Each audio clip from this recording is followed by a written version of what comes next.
already, but just to give you a rundown, my name is Sequoia. I'm a software engineer. I have a background working in PHP and a little bit in Java and JavaScript. I don't have a computer science background, but I got into Node several years ago when it was maybe version 0.3 and got into educating and playing around doing different stuff just because I knew some JavaScript on the front end and I was enjoying building servers and tools and things. At one point, I had a job interview where they wanted me to build a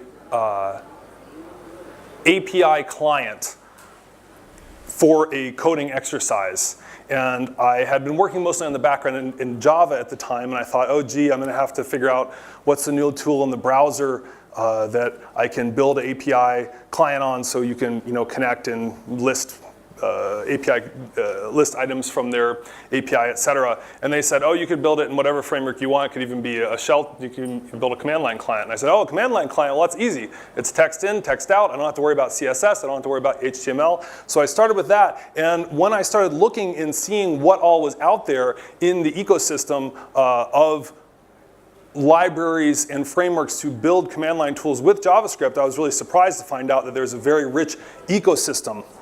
So you might be thinking, I make mostly websites. Building a command line application sounds difficult. Maybe you're not, because I don't know how many of you are. How many of you are primarily web application developers? Okay, so maybe you are thinking, building a command line application sounds really hard, but I'm here to tell you, if you can build a website, you can build a shell tool. And I've been taught from speakers better than myself, you should lead with a power quote. And so here you go. During this talk, I'm going to talk about, I'm going to move a little bit fast. It's a kind of an overview, but don't worry about missing anything because at the end I will link to the slides. And in the course of the talk, it follows the building a command line application in JavaScript, and all of the code is on GitHub, and all of the steps are tagged. And so you can, I'll be showing code snippets, but you can go and see the full code if you want to. So, if you want to know more about me, chat with me later. So why would you want to build a shell tool in JavaScript? Well, the most obvious answer is that not all tasks require a browser. A browser adds a lot of overhead to building your user interface. Browser adds a lot of overhead to building your user interface, as discussed, particularly these days with in the React, Angular, etc. world. Building a website has never been more complicated. And so one advantage of building a shell tool is just merely simplicity.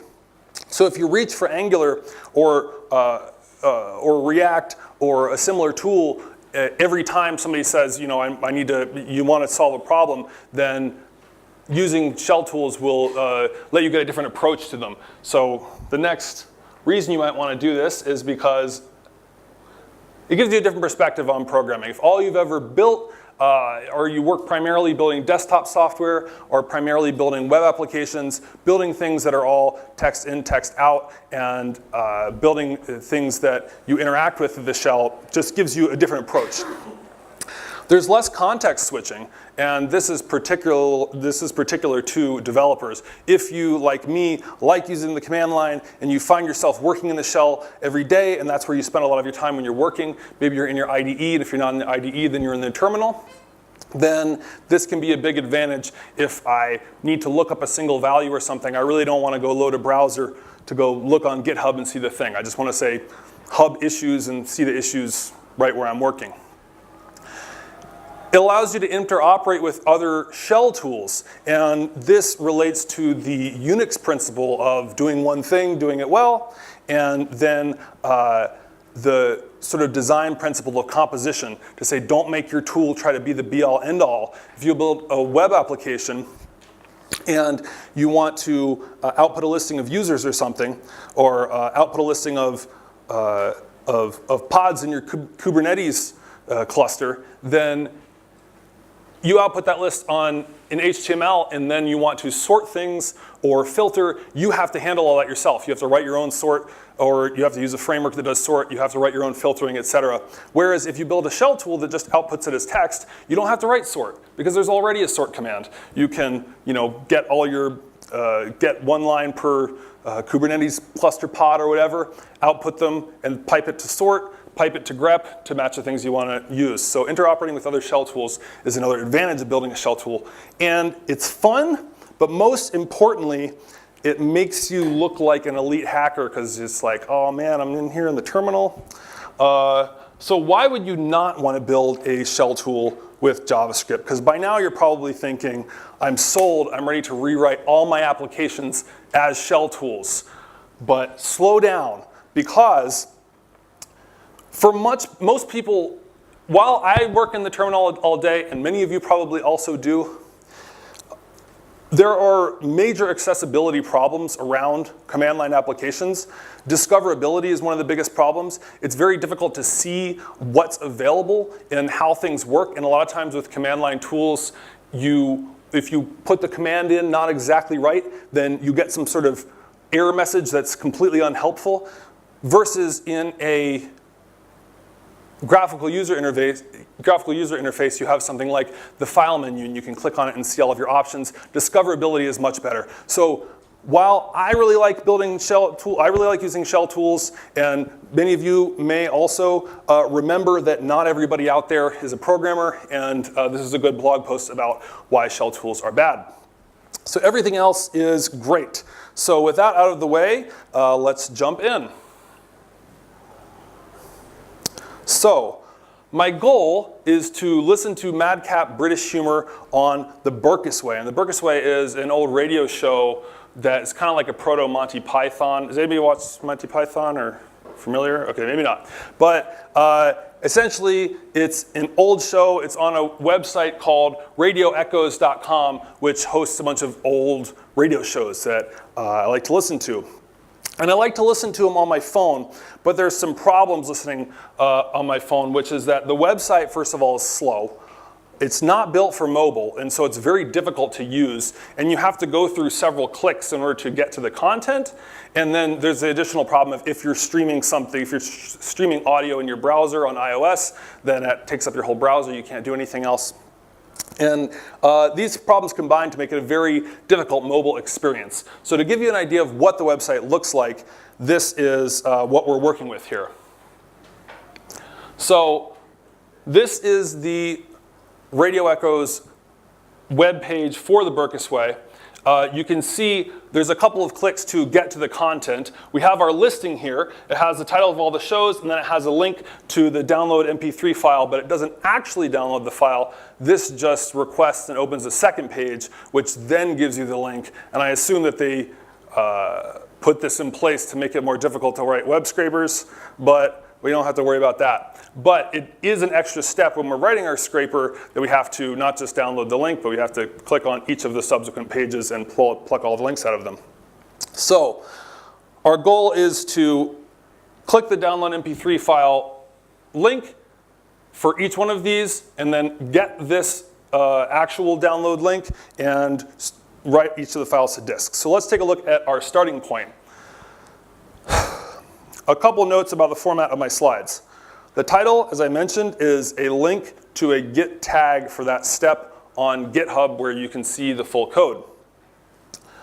On the top right, I have links to some of the modules I use in this step. So these slides are kind of like interactive. Later you can go through them, see what modules I use, click through, etc. And most of them have the NPM logo next to them just to indicate that they are from NPM. Some of them are core Node.js things, have a little Node logo. And then down here I have code snippets, and I emphasize the term snippet because it is a simplified excerpt of the code. It's not the whole thing because it wouldn't all fit on the screen. I apologize if this is difficult to see if it's too small, but don't worry, you can look at the slides at the end. So this is where I started off. I want to get a show page using the request HTTP library. And request is a Node.js module that just makes it easier to write HTTP requests rather than using the Node core libraries. It just makes it so you can say request.getThis.data, etc. There's another tool called Super Agent, which I now use, but request works just as well. I'm also going to be using Cheerio in this step, which is a NPM, a Node module that's basically like jQuery API, but written in Node. So if you want to be parsing HTML and using a familiar API for it, Cheerio is great because you probably already know how to use jQuery. And finally, I'm going to be using Bluebird. Raise your hand if you're familiar with promises in JavaScript and how they work. Okay, pretty good. I made these slides a little while ago when promises were a little less familiar. But in any event, the Bluebird library is just a promises implementation. You don't need it these days necessarily in Node.js because now promises are in the JavaScript core. However, I still recommend using it because it is more performant than the native promises, and it has lots of nice features like mapping over promises, promise.all, etc.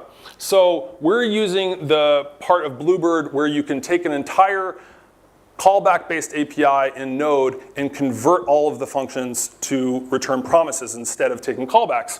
And how that works is you call promisify all, and then it adds for each of the things, like on request, it has a get function, and it will add a get async function that returns a promise. And here we have our function download.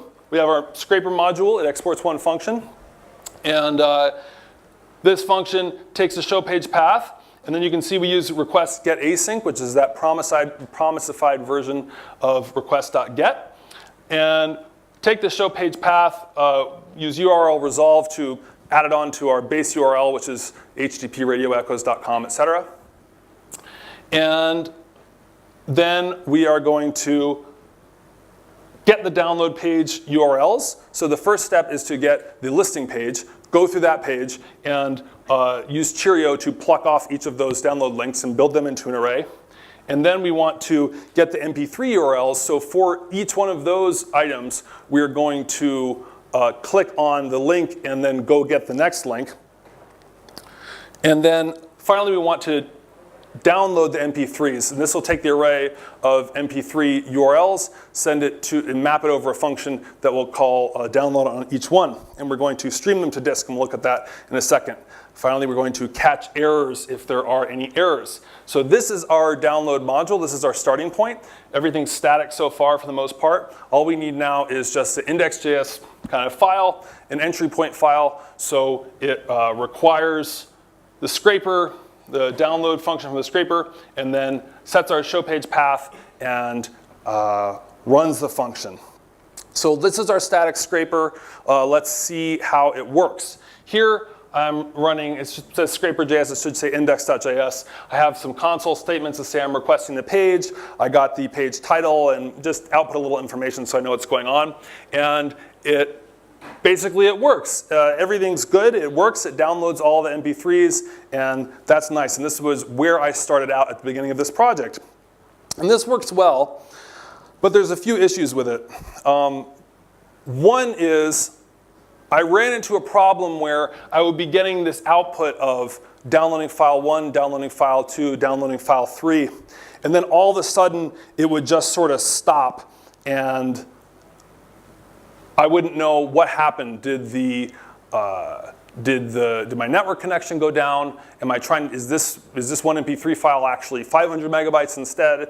And so I didn't have a lot of feedback. All I could do is just crash out of the application and try it again. So I'd like some more feedback about what the program is doing here. And so what we're going to do is add progress bars. And here, the node modules used in this step are string padding, which is kind of silly. I don't know. Raise your hand if you're familiar with left pad or left pad gate. Yeah, so there was a kind of a crisis in the node ecosystem. There's a very strong tendency in the node ecosystem to use very small modules all the time to not write your own function, because they say, why would I write a string padding function? There's already a string padding library out there, and it's in the years since it's been the problems with having lots and lots of small dependencies was shown by one of them being taken out and breaking the entire node ecosystem. But in this case, I am requiring a single function for string padding. And in addition, we're going to use the progress library, which is for making progress bars in Node, and Chalk, which just makes it easy to output ANSI colors to the terminal. So we start out with our request up here. this returns a stream. Raise your hand if you're familiar with the Node Streams API. So Streams API in Node, streams are, they're basically like Unix streams. So if you're familiar with octet streams or binary streams in Unix, the Node APIs just mirror those, basically. So here what I'm doing is I send a request to the MP3 URL, which is for the MP3 itself. And what this function returns is a net.socket. It's a TCP socket with some node wrappers around it, so you can use the Streams API. And streams are just a special type of event emitter that have a contract that they emit data events when there's a new chunk of data. They emit end when they're finished, and they emit some other things. And in addition, because this is a HTTP stream, it will also emit a response event. So as soon as you send the request, once the headers come back, it emits the response event. So here, we request our file, and way down here, we pipe it to a file system write stream. So we have our read stream, we pipe it to a write stream. It's exactly like saying, you know, curl something, pipe to, or you know, angle bracket redirect it to write to disk. So what we're going to do is first, to set up our progress bar, we're going to listen to another one of the events. In addition to the data event and other events on streams, there's response event on HTTP stream. And this is right when it sends the headers. And to set up our progress bars, in order to go from 0 to 100%, we need to know what 100% looks like. So we're going to read the content length header off of that response object from response headers, and parse int for base 10. Now, one of the things that is worth noting here is that this assumes that the server sends a content length header and that it's correct. If it doesn't do that, then you're out of luck. I mean, you can't really make a progress bar if you don't know how big the thing is when it's finished. Pardon me. So then HR file size is just a human readable file size. I'm going to pad this out just so things line up nicely and take the file size in human readable format and then pass the string padding to pad off to the right so they line up nicely with our progress bars. And to set the bar up, now that we know how large our file is, we can use that length property and create a new progress bar with the total set to length so it knows what 100% is. So if it's a 100 megabyte file, then total is going to be 100 megabytes, et cetera. And other various configurations for progress bar, you can make it look a certain way. I entertain my kids by making the complete thing be, you know, a little Unicode wave and the other one be a fish, and you can make them however you want. It's fun. Have fun with it. But the next important thing we need to do is update our progress bar. Now, the data event gets emitted every time there's a new chunk of data that comes across the wire. And so all we're going to do here is when a new chunk comes, we're going to get the length, which is the size of that chunk in bytes, and then tell the progress bar, add this much, add this much, add this much. So if it's a 50 megabyte file and the first chunk is 200 kilobytes, it's going to say add 200 kilobytes, add 200 kilobytes, and that's going to drive our progress bar along. Last thing we're going to do here is just output the name of the file before the progress bar and do it in colors just because colors are nice. I like colors for visual offset. So let's take a look at our updated version. Here we run node index.js, get the same console output, requesting page, etc. We get our titles of each of the pages in blue, and we get our progress bars. It gives us a percentage, and it even gives us the estimated time of arrival. These are very small files, and so the ETAs aren't that useful, but for larger files it is quite useful. So we get a lot out of the box here, and that's nice. Also, you can see on maybe the second or third file, when the download hangs right here, we know what's going on, and then when it starts again, we can see it. So we've improved our application a lot, and that was pretty easy. So now we can see when things hang up and we even get an ETA. But what if I want to download a different show or download to a different output directory? Let's make it so the user can set these. So arguments, Node.js, index.js.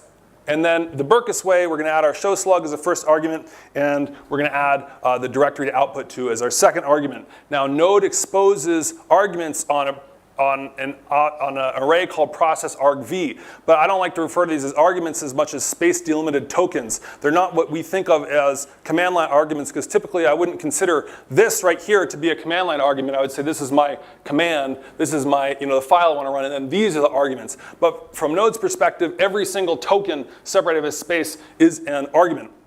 So what we're going to do here is take the second argument, which is the Berkus way, and we're going to set that to our show page path. Take the third argument, sorry, the fourth one at index 3, and make that our output directory. We have our download function, and all we do is change the download function a little bit to take an output directory. We're going to use a library called makedirp, which is just exactly like using makedir-p. So if you say makedir a/b/c -p, it will make all the directories.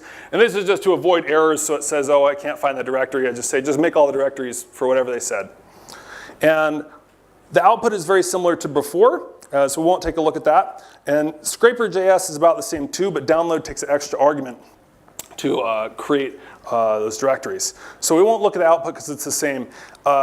But now we can pass arguments. But I don't like having to write Node every time. And I don't have to do that with things like npm and uglify. I don't want to write node index.js. I just want to run the file. So this is what we're doing now.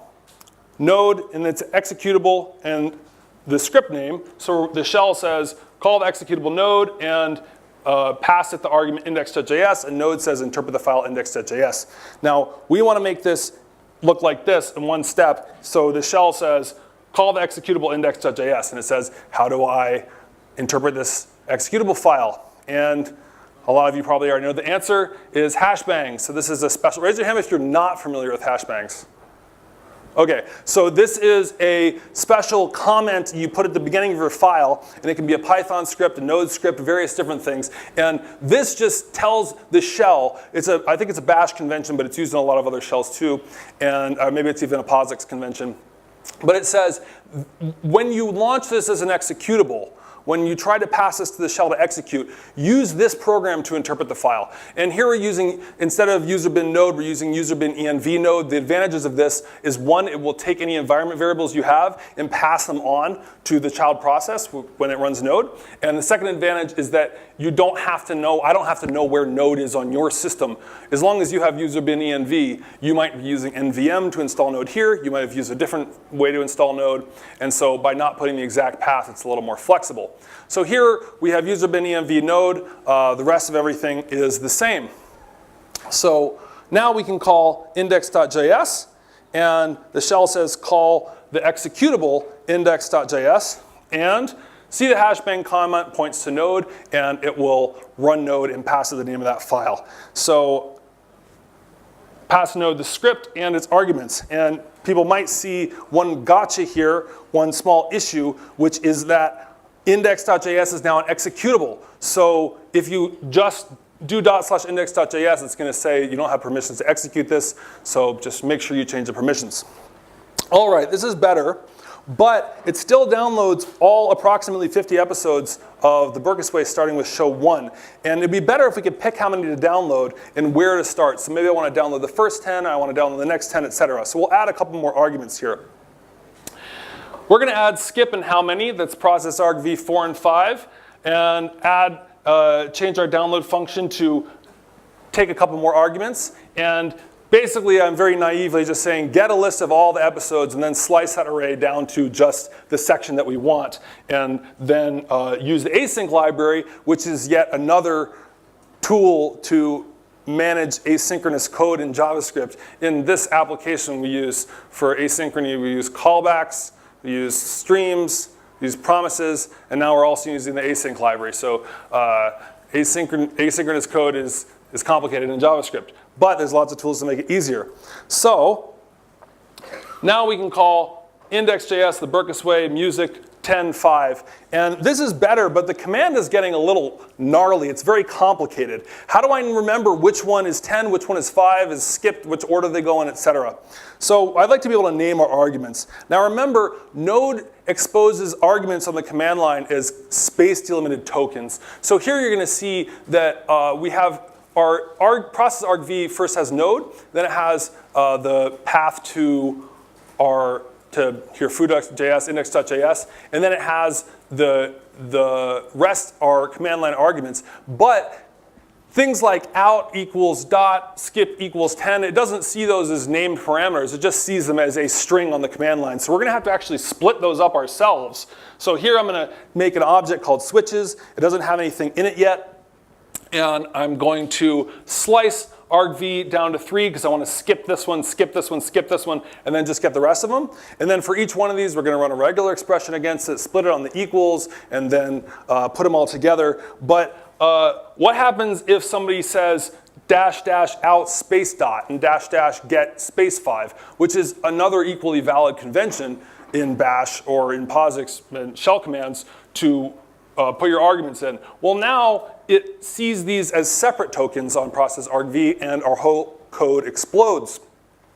Now what we need is something called magic arguments parser, some sort of thing where you just pass process argv to it, and then it spits out an object that has all of the out equals dot, get equals 5, etc. And luckily there is such a module, and it's called minimist. With a minimist, you slice the node and the file name off of process argv, you pass the rest of it to minimist, and it will parse all your arguments out using various different bash conventions, which are very flexible. So here, once I pass it to minimist, now argv dot underscore is all of the unnamed arguments, and the first one is our show page path.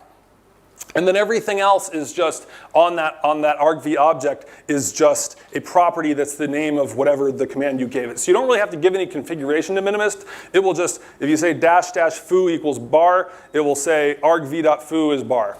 So now we can run skip space 10. It's the same as skip equals 10. I can also say show slug and then out equals tilde. It's the same as out tilde. It doesn't care about the order, etc. So we've improved this API a lot by using minimist. So this is looking better, but the switches are too long. One problem. The second problem, why do I always have to tell it to download to the current working directory? I'd prefer it do that automatically. So we're going to add some defaults and aliases, and minimist has APIs for this. So the alias API is very, very simple in minimist. You just say, here's my aliases, O is alias for out, S is alias for skip, and I'm going to use N just because it's a convention for how many, for when you want to set a number. So get is N, and then our defaults are going to say out, go to current working directory, skip 0, so start at episode 1, and download 10. And now we just pass our options to minimist, and we can index.js the Berkus way, and it will download 10 episodes to the current working directory and start with episode 1. Or alternately, I can say index.js the Berkus way dash O music S10 N2, and it will download 2 episodes to ~music starting with episode 11. So now, using minimist, we've made our command line options a lot more flexible and easy to use. And this is better, but there's still lots of options, and the defaults are a little bit magical. Like, how do I know if I run this? Like this one right here, if I run this and it downloads 10 starting episode 1, I might not even know that it's even possible to give it any options because we don't have any help, we don't have any information. It's a little opaque. So we want to help the user out, and if the user does not pass information, if the user doesn't tell us how many to download, I want to say, hey, did you mean to ask how many to download? And so what we're going to do here is add some prompts. Using Inquirer it's a library that creates prompts in the shell. It creates checkboxes, multi-selects, etc. And here we're just going to be using basic text inputs. So each prompt is defined as an object. The type is input, has a message and a default value. And we pass these to Inquirer prompt as an array, and it will prompt the user. And then once the user answers those questions, it will call a callback. So now we set this up, and it says how many episodes should be skipped and how many should we download. So that works great, but the problem here is that we only want to display prompts if it's not specified. So if they say dash N2, then I don't want to say how many do you want to get because they've already told me. So now we're going to have to So what we're going to do is check if values are already set before we add the prompts. So we're going to create an empty array of prompts, and after we parse the arguments, the command line arguments, if they didn't set skip, then add the skip prompt. If they didn't set get, then add the get prompt. And if there are any prompts, then use them. Otherwise, argv is already set. You don't need to prompt them with anything.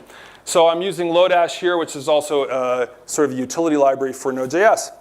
And we have one problem here, which is just that this executes immediately. We've now introduced some asynchronous stuff into our actual command line interface. And this is an easy fix. All we got to do is just wrap it in a function and say, if there are prompts, then we want to wait until they finish all the prompts and run download. And if there's not any prompts, then just call download directly. So let's take a look at how our tool runs now. So I call Berkesway S10 get 1. It's not going to give me any prompts because I pass all information. Call just with the show page path. It's going to prompt me for how many do I want and how many to skip, and I'm just going to accept the defaults. And also you can add one, not the other. So this is better, but I always want my files to download to iTunes. I don't want it to default to the current working directory. Anytime I download MP3s, I just want them to go straight to the iTunes auto add, so I don't have to do that step. I download it, it goes to iTunes, and then I open iTunes, I can see it. So I want to store my personal configs somewhere where they're loaded anytime I run the program. So if you want to load certain configuration options or run a command anytime you run a program, luckily there's another convention for that, and it's called runtime configurations. We are going to use a library called SuperENV to read our runtime configuration or RC files. You've probably used RC files before. Raise your hand if you were familiar with what they are. Okay, bash RC, vim RC, anything where you put some configuration in, you want it to load every time. We want to set that up for our program, which we're going to call Rado, for Radio Echo's downloader. We're using SuperENV, and it follows some common conventions to say, if I say my file is called Rado RC, it'll say, okay, look in the current directory. Do I see a Rado RC? No. Look in the home directory. Do I see Rado RC? No. Look in the parent directory to my current directory. So you can put them in different places. So I might have on my home directory, put one in the current working directory, it will override those ones.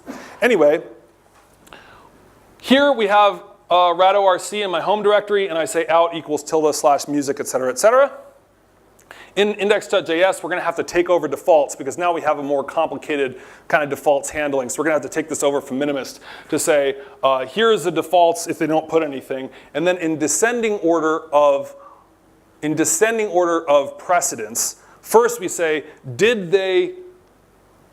going to run Minimist and say, did they specify it as the command line? If so, that's top priority, override everything else. If they didn't specify it at the command line, then read an RC file. Do they have an RC file and do they have that set somewhere? Then use that. If they didn't set it at the command line and they don't have an RC file, then just default to whatever our defaults are.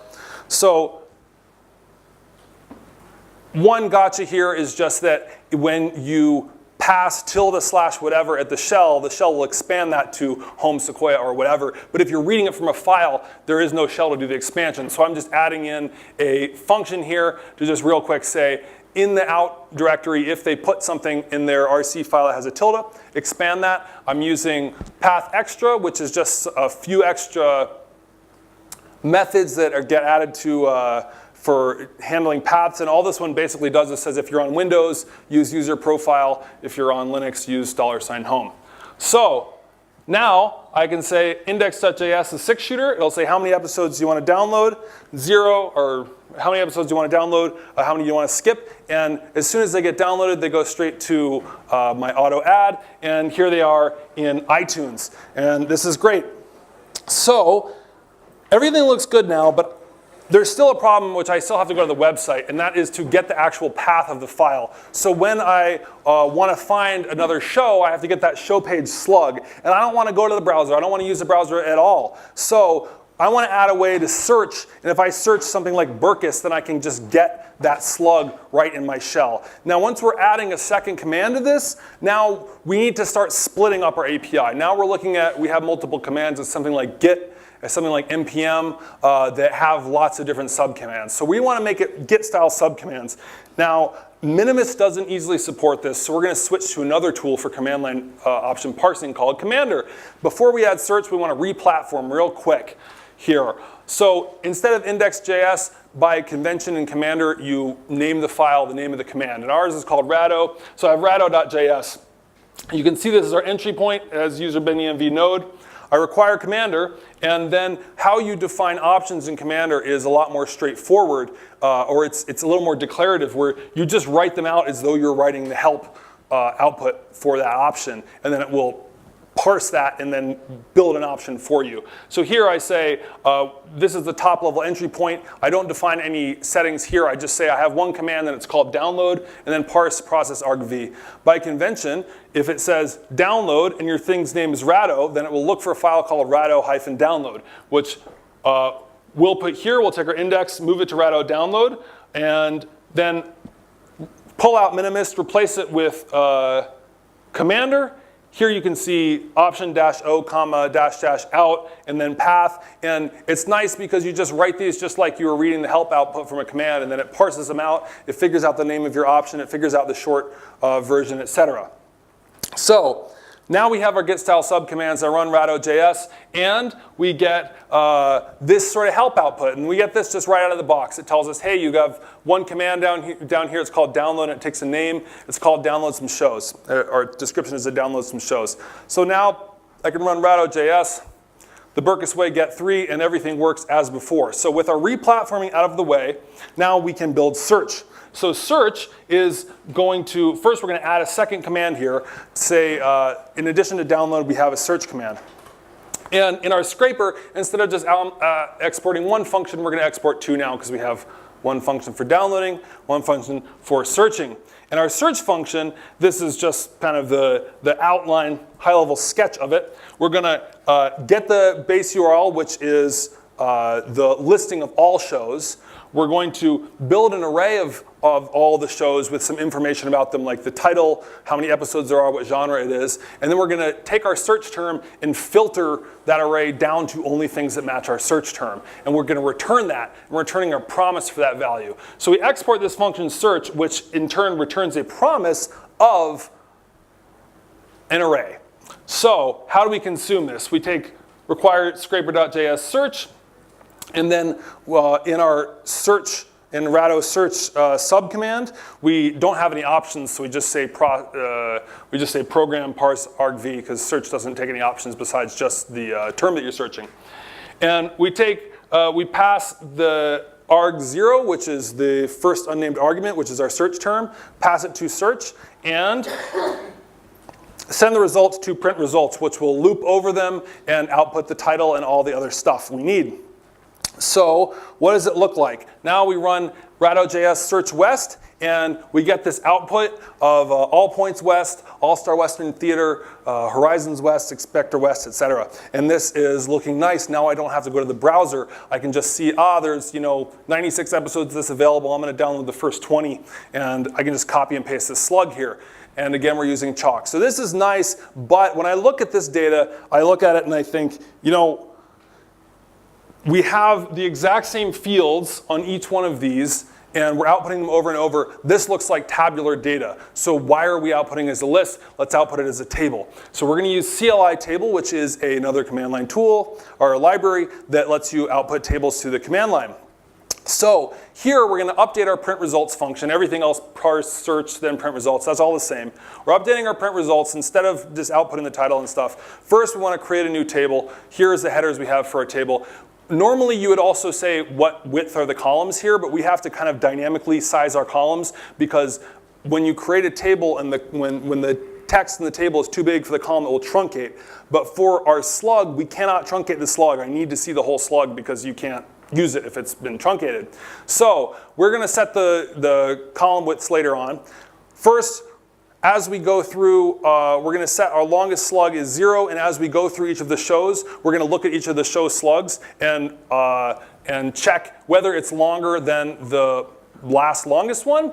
And then for each of those shows, we're going to push a row to the table. Interestingly, table actually inherits from array, so every function that array has available, table also has available. Here we're going to push a new row for each one. And finally, we set our column widths. which these ones are static.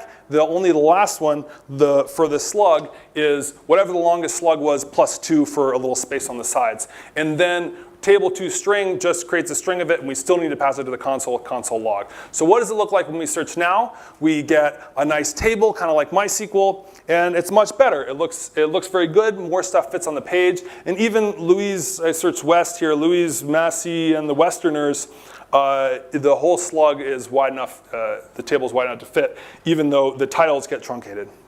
So it's great. It's an MVP. This tool is ready to ship. We're all done. But wait a minute.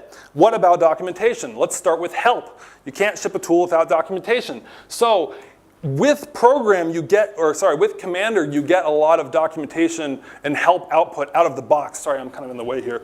You get a lot of help output out of the box. Here you can see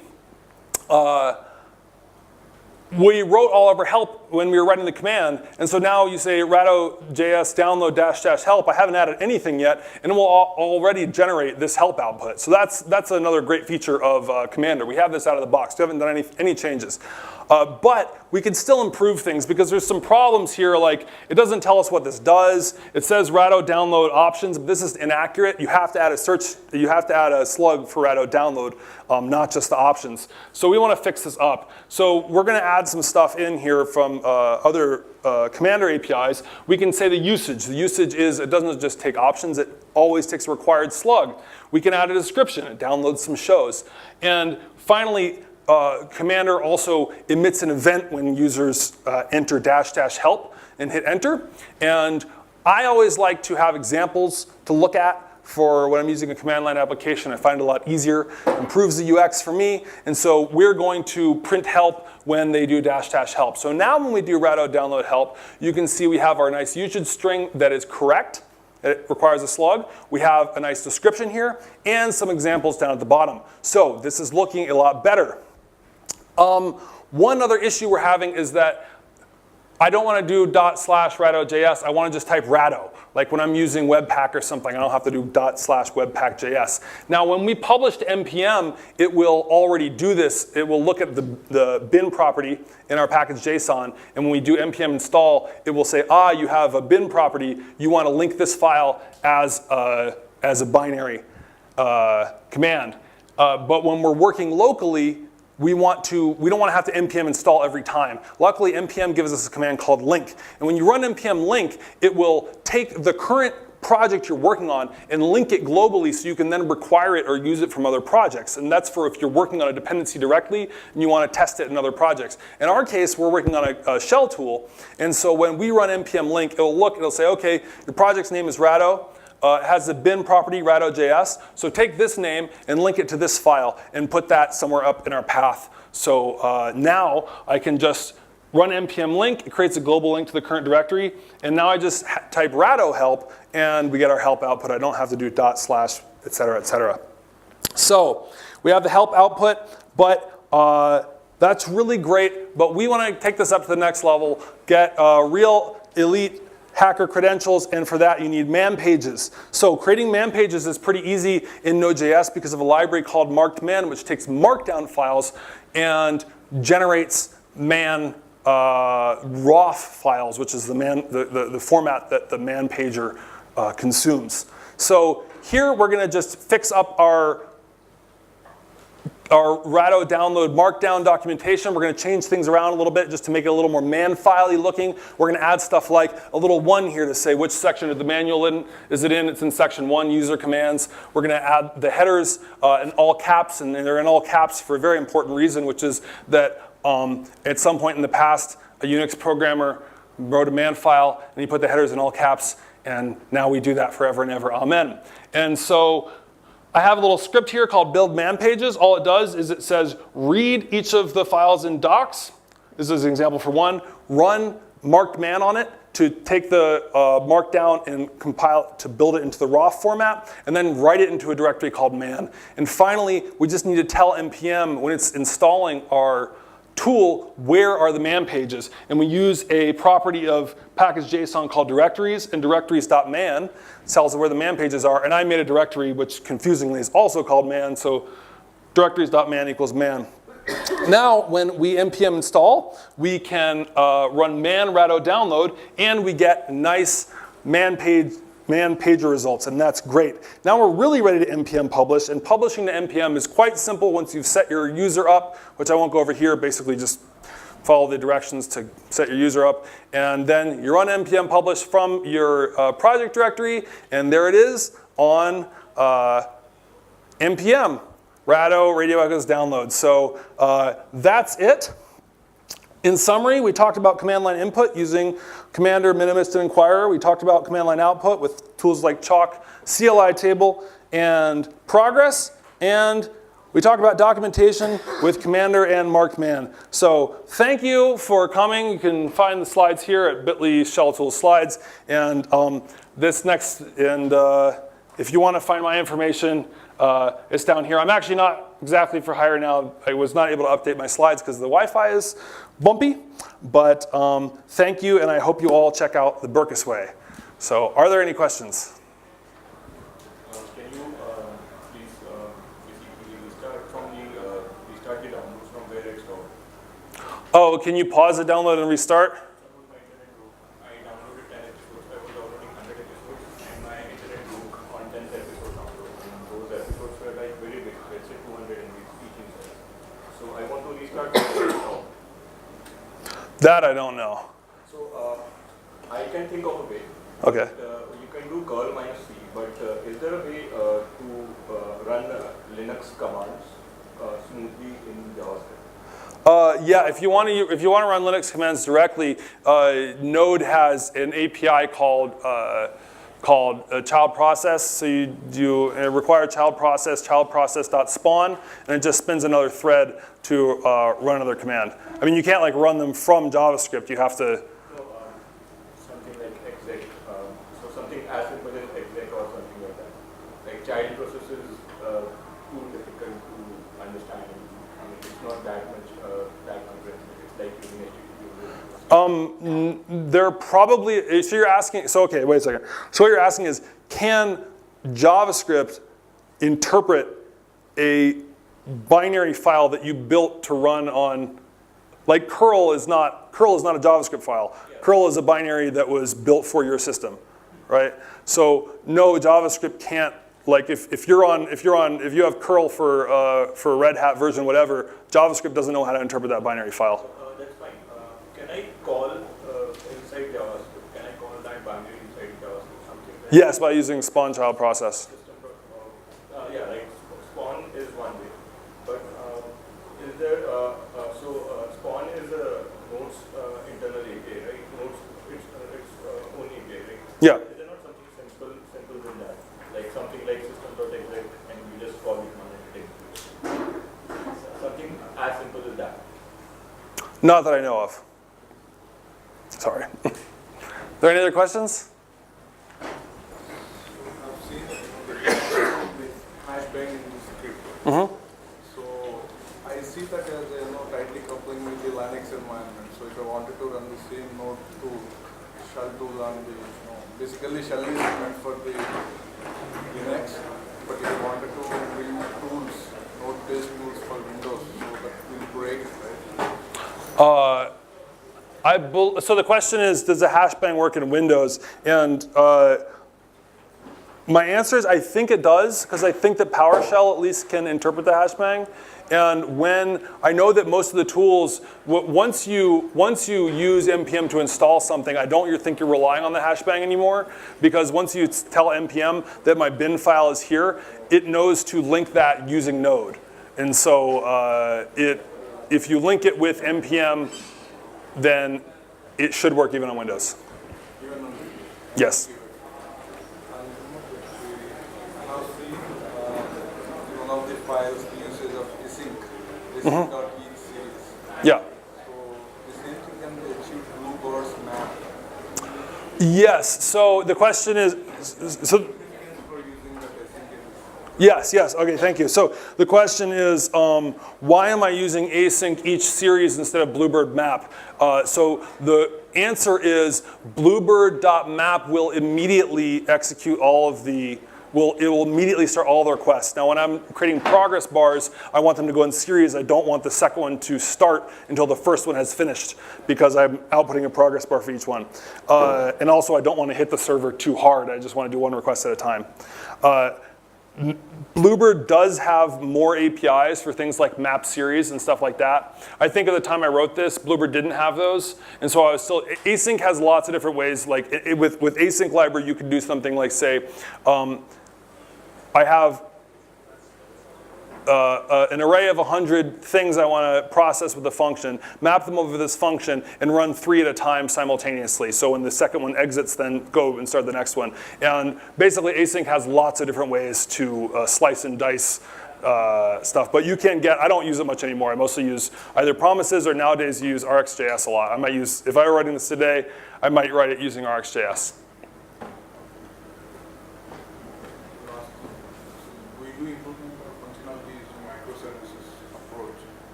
Microservices for this?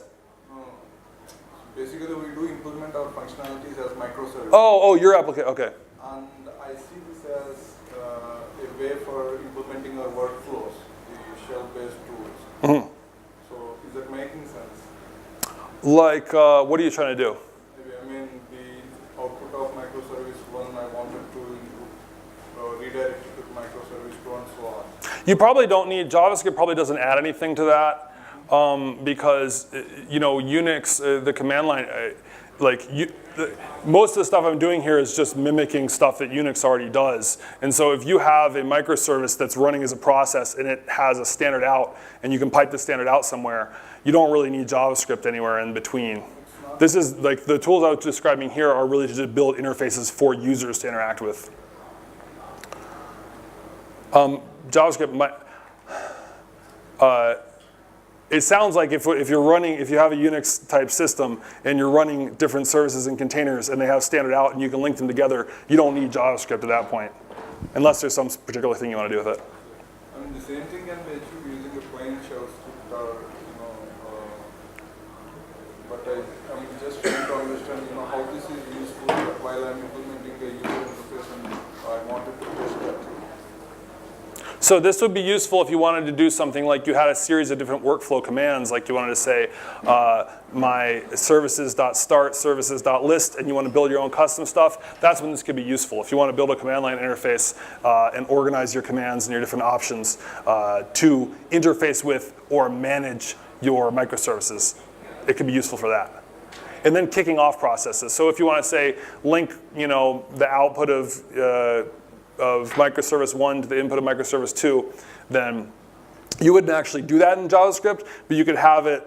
You could have a command that just hits a shell script that sets that up or whatever. Well, thank you. Well, thank you for coming, everyone. I think I'm out of time.